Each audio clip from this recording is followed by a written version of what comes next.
Samfundssind.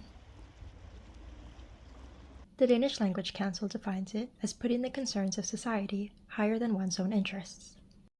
It's been translated into English as community spirit, civic consciousness, social responsibility, community engagement, and civic mindedness.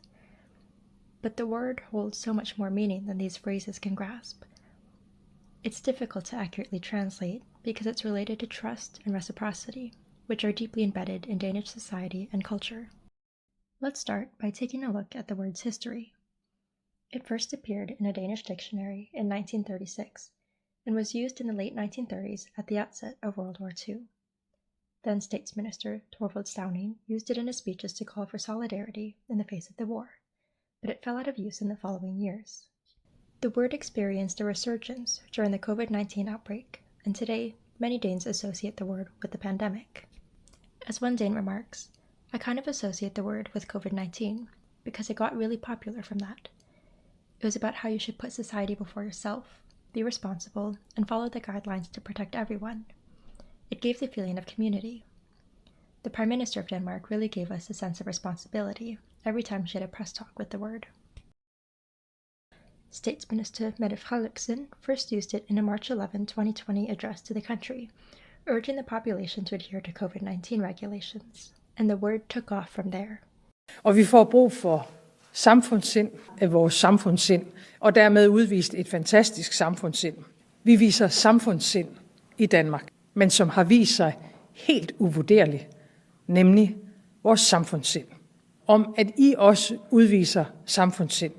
Det gør mig utrolig stolt at leve i et land, hvor erhvervslivet som noget af det mest naturlige udviser et kæmpe samfundssind. At vi har behov for, at alle udviser samfundssind. Samfundssind became something for Danes to rally behind, a concept of collective duty to protect each other and showing cooperation in the face of a crisis. As one Dane puts it, it's about taking responsibility, showing solidarity, and helping each other, not because one is forced to, but because there's a sense of duty towards the community. And it worked. Denmark had low rates of infection and deaths, and high rates of compliance with health guidelines compared to other parts of the world. Not only did the general population comply with COVID restrictions, they mobilized to support those in need during the pandemic. Support for local businesses soared, and 54% of the population volunteered their time or money to help others in some capacity, whether that be grocery shopping for those in isolation, providing transportation assistance to the vulnerable, or simply sharing information and advice from health professionals online. Michelin-starred chef Rasmus Monk turned his Copenhagen kitchen into a volunteer-run space to provide meals for those in need, with donations also coming from hotels and restaurants. Tivoli Gardens and the Copenhagen Zoo became temporary kindergartens and daycare centers to help workers.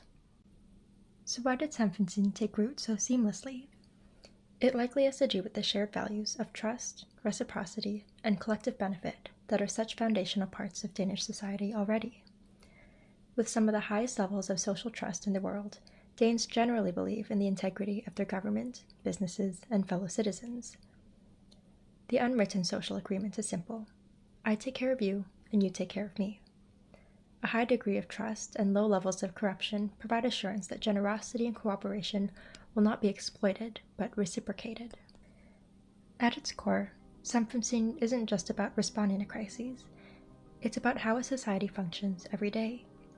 It's the quiet, unspoken understanding that individuals and communities thrive together, not apart. It's the trust that if you contribute to the well-being of others, they will do the same for you. It's the belief that small acts of responsibility, following a rule, lending a hand, and thinking beyond yourself, add up to something greater. Maybe samfundssind is difficult to translate because it's something that's best understood through action rather than words. And perhaps, in a world that feels increasingly divided, it's a concept we could all use a little more of.